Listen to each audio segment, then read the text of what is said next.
बिस्मिल्लाहिर्रहमानिर्रहीम। अच्छा जी, इस वीडियो में हम अकाउंटिंग की फ़र्स्ट ईयर की एमसीक्यूज़ को कवर कर रहे हैं और कोशिश करूँगा कि बहुत कॉन्सेप्चुअली आप लोगों को समझा सकूँ ताकि आपका एमसीक्यूज़ वाला एरिया बहुत स्ट्रॉन्ग हो जाए। अच्छा, एमसीक्यूज़ करने से पहले कुछ एमसीक्यूज़ की ट्रिक्स समझ लेते हैं कि कहाँ कहाँ से एमसीक्यूज़ आती हैं। एक एमसीक्यूज़ ये भी आती है कि बुक ऑफ प्राइम एंट्री, उसको general book of prime entry में जनरल है, कैश बुक है, पेटी कैश बुक है और स्पेशल जर्नल यानी कि sale journal, sales return journal, purchase journal और परचेज़ रिटर्न जर्नल, ये बुक ऑफ प्राइम एंट्री में शामिल है, यानी कि सबसे पहले एंट्री यहाँ पे बनती है। इसी तरह से बैंक रिकन्सिलेशन। अच्छा, एक और बात, सेकेंडरी बुक भी याद रखें। इस सब्सिडरी लेजर इसमें आता है, सब्सिडरी लेजर ये एमसीक्यूज़ में आता है कि सेकेंडरी बुक्स में आता है, प्राइम एंट्री और सेकेंडरी एंट्री। अच्छा, इसके अलावा एक बैंक रिकन्सिलेशन से आपको ये चार्ट याद होना चाहिए कि बैंक रिकन्सिलेशन से भी एमसीक्यूज़ आती है कि एक टाइमिंग डिफरेंस की वजह से रिकॉर्ड मैच नहीं होता, एक अनरिकॉर्डेड आइटम की वजह से नहीं होता और एक एरर की वजह से नहीं होता। टाइमिंग डिफरेंस वो होता है जो मैं बैंक रिकॉर्ड की वीडियो में मैं आपको बहुत डेप्थ में समझाऊंगा कि फॉर एग्जांपल जो रिकॉर्ड ट्रांजैक्शन हमारे पास रिकॉर्ड है लेकिन बैंक में नहीं है ड्यू टू टाइमिंग, जैसे चेक को क्लियर होने में 2-3 दिन लगते हैं, तो ये उस वजह से डिफरेंस आता है। अनरिकॉर्डेड आइटम वो आइटम जो बैंक में रिकॉर्ड है, जैसे बैंक ने कोई चार्जेस काट लिए, कोई इंटरेस्ट आपको मिला, तो यानी कि बैंक में रिकॉर्ड है, हमारे पास नहीं है, तो यहाँ से भी एक आध एमसीक्यूज़ आ जाती है। तो ये याद रखना चाहिए कि कौन सी चीज़ टाइमिंग डिफरेंस है जो बैंक में रिकॉर्ड करेंगे हम, और अनरिकॉर्डेड आइटम चूँकि बैंक में रिकॉर्ड है तो हम अपने पास रिकॉर्ड करेंगे ताकि रिकॉर्ड मैच हो जाए। कैश बुक से अमूमन ये वाली एंट्री आती है कि कॉन्ट्रा एंट्री जो दोनों साइड्स पे हों, जब हम बैंक में डिपॉजिट करवाते हैं या हम विड्रॉ करवाते हैं ऑफिस पर्पज़ के लिए, तो ये कॉन्ट्रा एंट्री होती है। स्पेशल जर्नल में गुड्स या मर्चेंडाइज ऑन क्रेडिट पे परचेज़ या सेल किया जाए या रिटर्न किया जाए तो स्पेशल जर्नल में ट्रांजैक्शन को रिकॉर्ड करते हैं। कॉन्ट्रा एसेट, एक्यूमुलेटेड डेप्रिसिएशन या अलाउंस फॉर बैड डेट हमारा कॉन्ट्रा एसेट है। कॉन्ट्रा से मुराद वो एसेट की वैल्यू को कम करते हैं। हम बैलेंस शीट बनाते हैं ना, तो अकाउंट रिसीवेबल लेट सपोज 50,000 है, तो हम इसमें से माइनस करते हैं अलाउंस फॉर बैड डेट। ठीक है, allowance for bad debt for example 5,000 है, तो बुक वैल्यू आ गई 45, इसी वजह से इसको कॉन्ट्रा कहते हैं।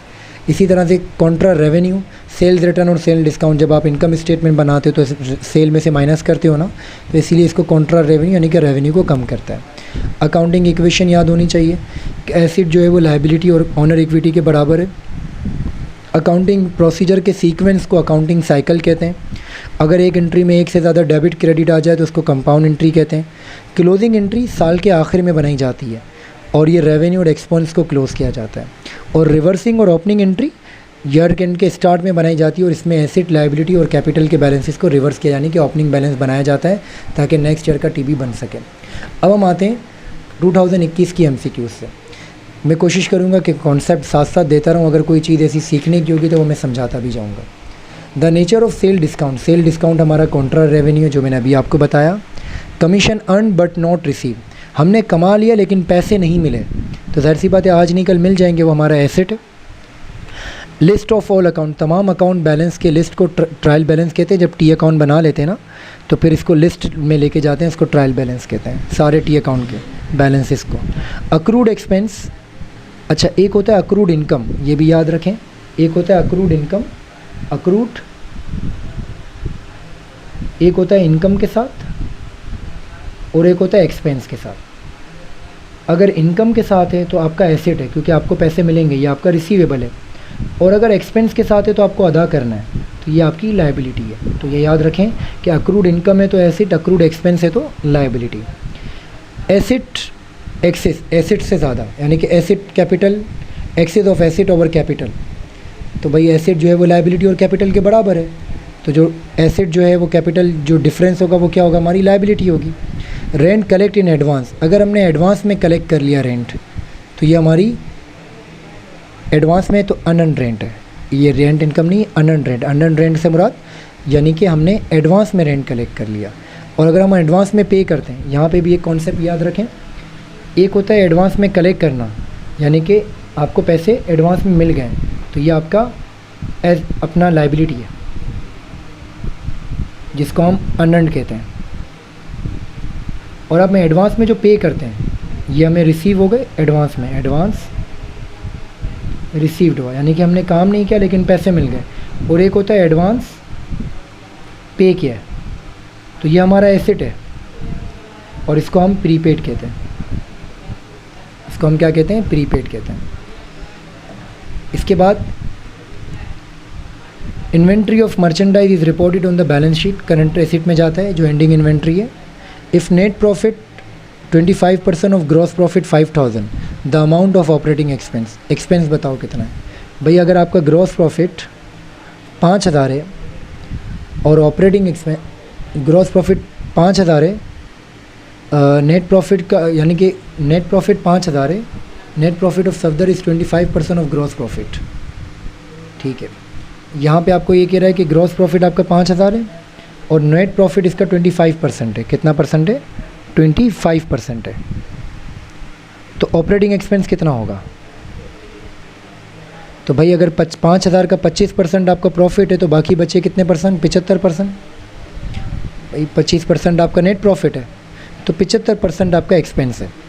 तो आपने क्या करना है, 5000 मल्टीप्लाई बाय 75 डिवाइडेड बाय 100 करना है। तो आपके पास आंसर आ जाएगा 3750। एक बार फिर सवाल देखें, MCQs। 5000 जो अमाउंट है of if net profit of सदर इज़ 25%, अगर नेट प्रॉफिट उसका 25% है और सवाल में आपको ग्रॉस प्रॉफिट 5000 दिया है तो ऑपरेटिंग एक्सपेंस कितना है। इसने नेट प्रॉफिट पूछा होता तो हम 5000 का 25% लेते, इसने पूछा है ऑपरेटिंग एक्सपेंस। तो भाई अगर 25% नेट है तो 75% आपको ऑपरेटिंग एक्सपेंस है, तो आपने ऑपरेटिंग एक्सपेंस की परसेंटेज को अप्लाई कर दिया। This account usually shows a credit balance. अब ये आपको डेबिट क्रेडिट के अंदर याद होना चाहिए। तो एसेट और एक्सपेंस की नेचर डेबिट है, लायबिलिटी कैपिटल और रेवेन्यू की नेचर क्रेडिट है। ठीक है, आगे चलते हैं। कॉस्ट ऑफ, ये रेवेन्यू आ जाएगा, तो cost of goods sold plus gross profit ये नेट सेल के बराबर होती है। अब देखें ये क्या बात की, देखो सेल में से हम अगर कॉस्ट को माइनस करते हैं तो ग्रॉस प्रॉफिट आता है। फॉर एग्जांपल सेल 100 रुपये है, कॉस्ट जो है वो 75 है, तो आपका ग्रॉस प्रॉफिट कितना आ गया, 25। अब ये कह रहा है कि अगर मुझे सेल निकालनी हो, सवाल में देखो cost of goods sold plus gross profit. अब देखो अगर ये सेल ना दी हुई हो तो 25, ये 75 है, ये नीचे आके क्या हो जाएगा, माइनस हो रहा है, नीचे आके क्या हो जाएगा, प्लस हो जाएगा। इन दोनों को प्लस करेंगे तो सेल आ जाएगा, बिल्कुल आ जाएगा। तो यही तो कह रहा है कि कॉस्ट ऑफ गुड्स सोल्ड को अगर ग्रॉस प्रॉफिट में प्लस करेंगे तो किसके बराबर होगी, सेल के बराबर होगा। कैश बुक सिर्फ कैश ट्रांजैक्शन के लिए होता है, किसके लिए होता है, इनकम स्टेटमेंट नेट इनकम या लॉस निकालने के लिए होता है। ऑनर इक्विटी कब कम होगी, तो ऑनर इक्विटी का फॉर्मूला याद रखें। ऑनर इक्विटी का फॉर्मूला है कैपिटल, अगर प्रॉफिट हुआ तो प्लस हो जाएगा यानी कि इनकम, और अगर लॉस हुई तो माइनस हो जाएगा। और एडिशनल इन्वेस्टमेंट अगर कर रहा है तो ये भी प्लस हो जाएगा और ड्राइंग माइनस होगी। ये फॉर्मूला याद रखें। तो यानी कि ऑनर इक्विटी लॉस से और ड्राइंग से कम होती है, प्रॉफिट और एडिशनल इन्वेस्टमेंट से बढ़ती है। तो यहाँ पे ऑप्शन आ जाएगा नेट लॉस। अगर बिजनेस के एसेट 1,80,000 के हैं और लाइबिलिटी 1/3 ऑफ इस एसेट है, तो अमाउंट ऑफ लाइबिलिटी बताओ कितनी है। तो सिंपल अकाउंटिंग इक्वेशन, एसेट जो है वो लाइबिलिटी और ऑनर इक्विटी के बराबर है। मैंने शॉर्ट फॉर्म में लिखा है, कॉन्सेप्ट समझना हमारा फोकस है। 1,80,000 हमारा एसेट है, ठीक है। अगर रेशियो में देखा जाए तो इन इट्स लाइबिलिटी 1/3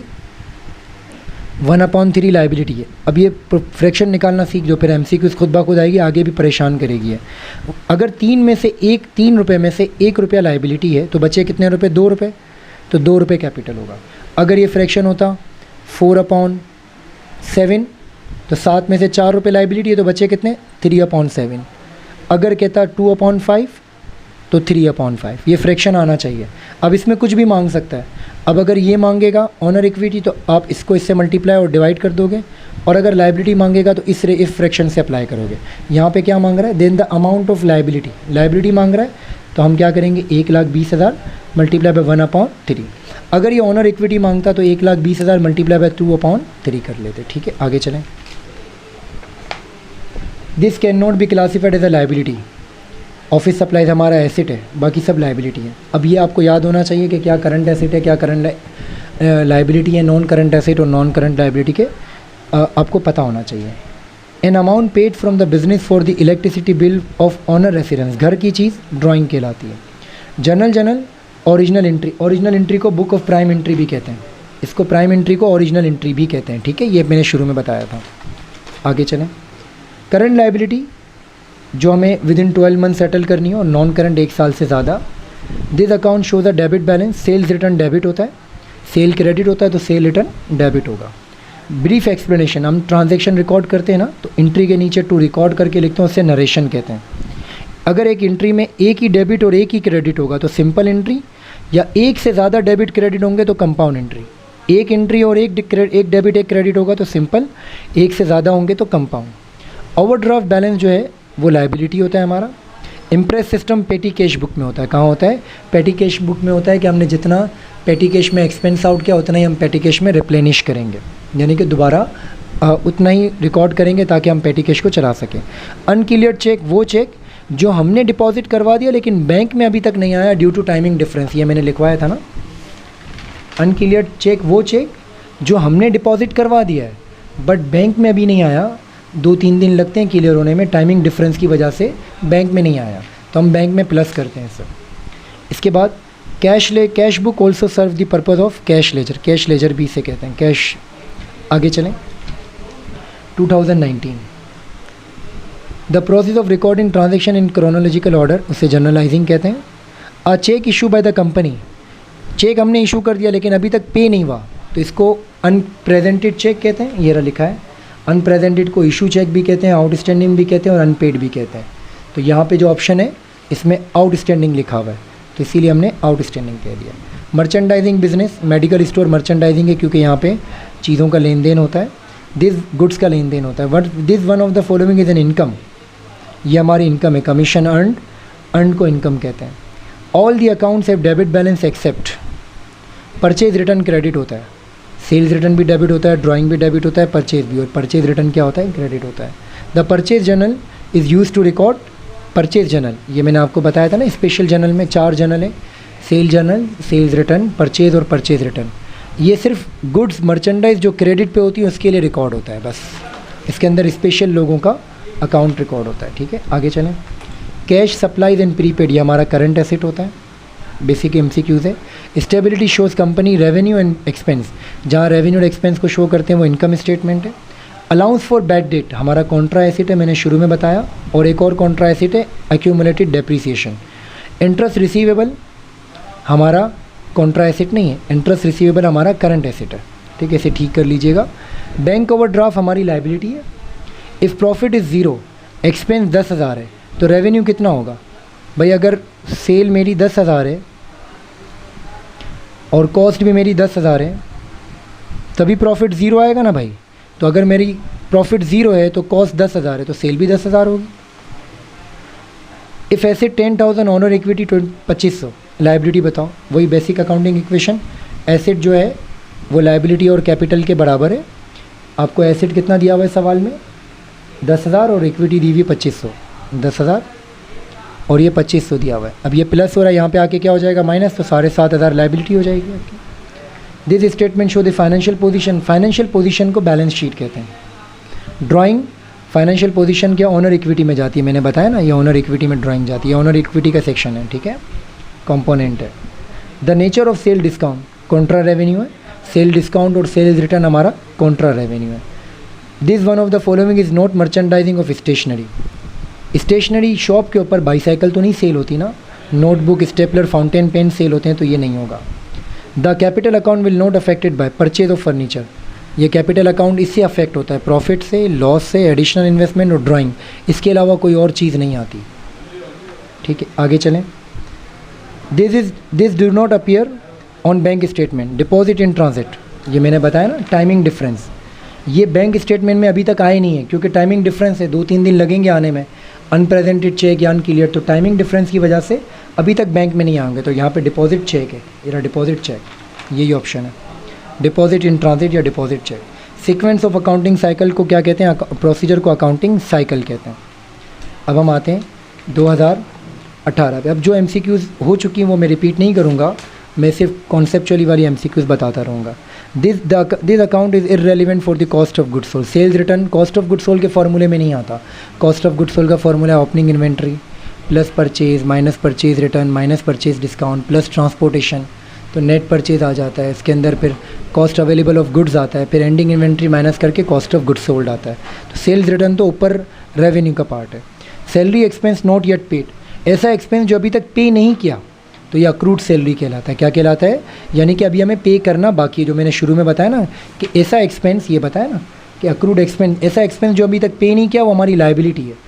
और ऐसी इनकम जो हमें शुरू में हमें मतलब हमने कमा ली लेकिन हमें नहीं मिली तो ये हमारा एसेट है।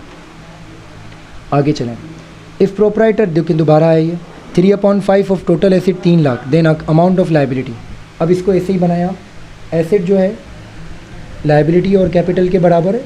अब इधर देखें, प्रोप्राइटर का यानी कि ओनर इक्विटी का 3/5 दिया हुआ है, तो भाई 5 में से 3 ओनर, 3 मेरा है तो बाकी 2 मेरा कर्जा है। ठीक है, ये फ्रैक्शन याद होना चाहिए। अब 1,20,000 आपके एसेट्स हैं, 3 लाख आपके एसेट्स हैं, 3 लाख आपके क्या हैं? एसेट्स हैं, 3 लाख हमारे एसेट्स हैं।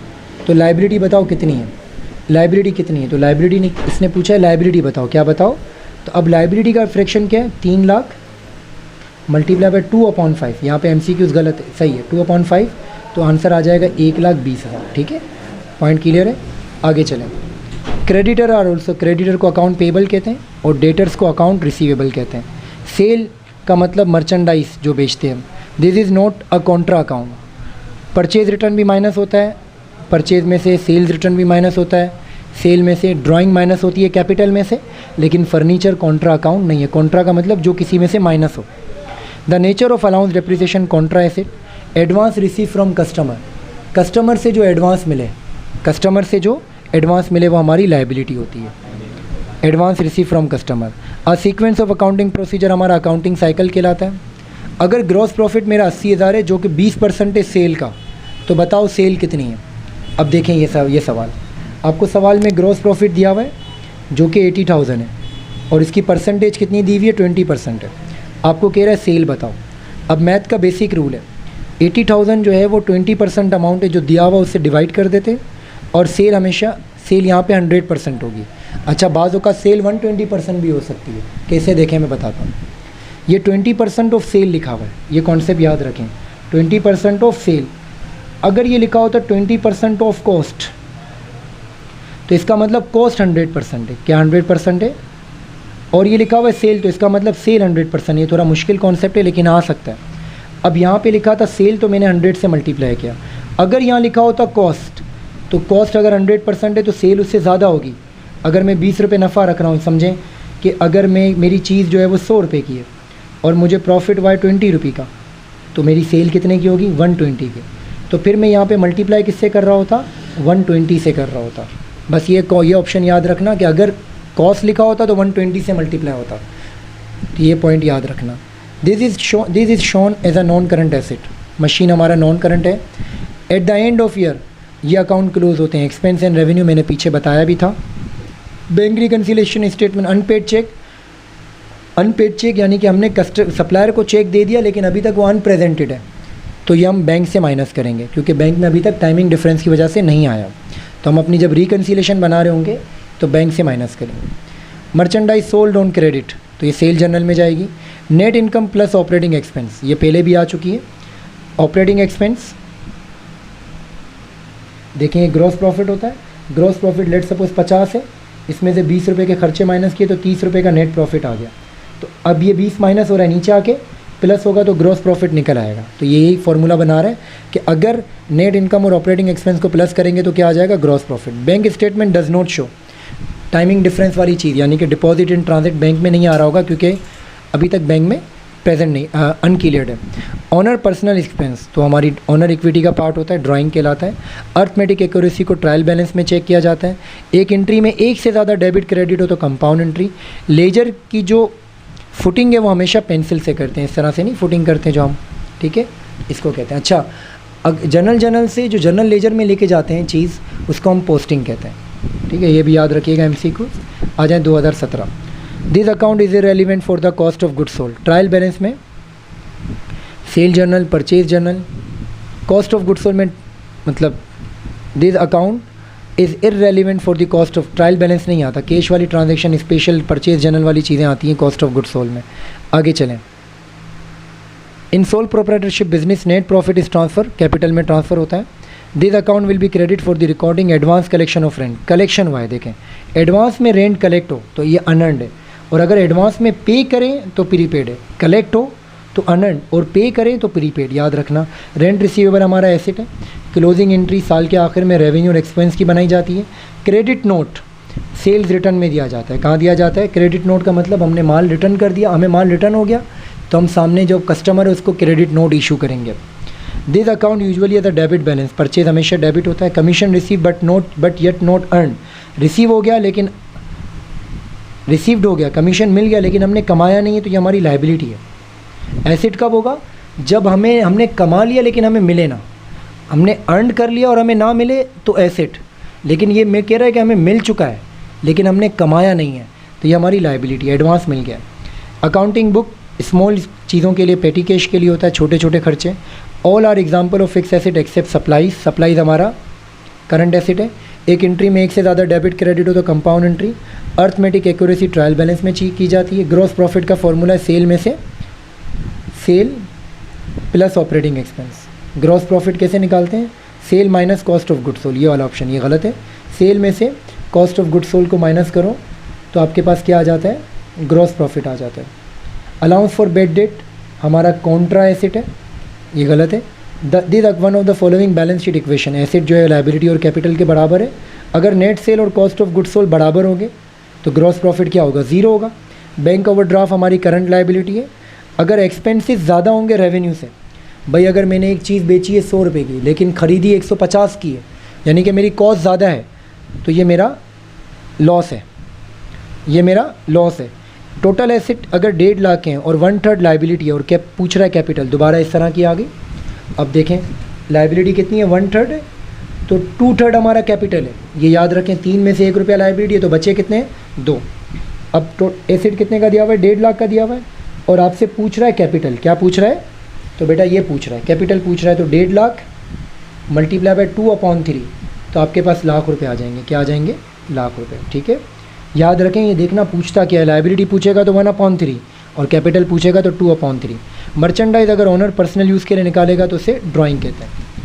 2 ईयर और करवा रहा हूँ ताकि और ग्रिप अच्छी हो जाए। ओनर का जो क्लेम है एसेट के ऊपर वो ओनर इक्विटी कहलाता है, यानी कि ओनर का अपना, और क्रेडिटर का क्लेम अगर यहाँ लिखा होता तो लाइबिलिटी कहलाता। The business, a business is purchase sale and good, वो ट्रेडिंग बिजनेस कहलाते हैं।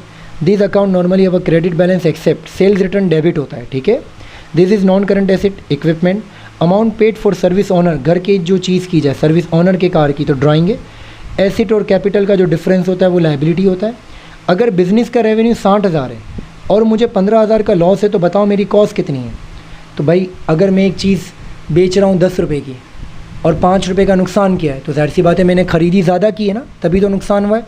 तो ये दोनों प्लस हो जाएंगे। अगर मैंने मोबाइल है फॉर एग्जांपल 60,000 का बेचा है और मुझे नुकसान हुआ है 15,000 का, तो इसका मतलब मैंने ख़रीदा 75,000 का होगा, कॉस्ट मेरी 75,000 होगी, तभी तो नुकसान हुआ है। All cash receipt and payment are cash book में रिकॉर्ड होती है। कॉन्ट्रा एंट्री दोनों साइड पे जाती है। जर्नल हमारी बुक ऑफ प्राइम एंट्री कहलाता है।